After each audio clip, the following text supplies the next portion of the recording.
اپنی بے عزتی کا جواب اتنی عزت سے دیں کہ سامنے والا خود ہی شرمندہ ہو جائے۔ پریشان ہونا انسان کے انسان ہونے کی دلیل ہے، لیکن پریشان رہنا انسان کا اللہ پر یقین نہ ہونے کی دلیل ہے۔ اپنی زندگی میں ہر کسی کو اہمیت دو۔ جو اچھا ہوگا وہ خوشی دے گا، اور جو برا ہوگا وہ سبق دے گا۔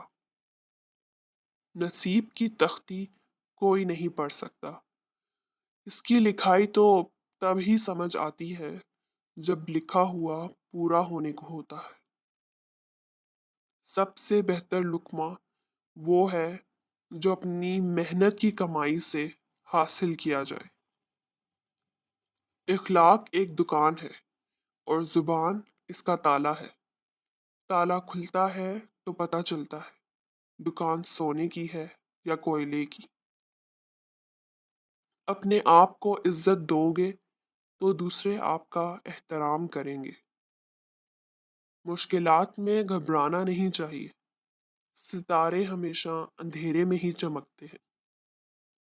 ہر عمل کے اندر اس کا انجام یوں چھپا ہوتا ہے جیسے کسی بیج میں کوئی درخت۔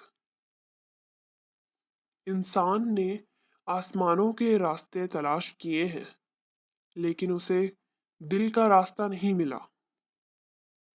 کچھ لوگوں کو ہم عزت دینا چاہتے ہیں، لیکن وہ اپنے رویے سے ثابت کر دیتے ہیں کہ انہیں اس کی ضرورت نہیں۔ نفس کا تزکیہ چاہتے ہو تو 3 باتوں کو اپنی عادت بنا لو: نعمت پر شکر کرنا، تکلیف پر صبر کرنا، اور گناہ پر توبہ کرنا۔ اگر آپ آج سے شکر ادا کرنا شروع کر دیں تو سمجھ لیں آج سے ہی حالات بہتر ہونا شروع۔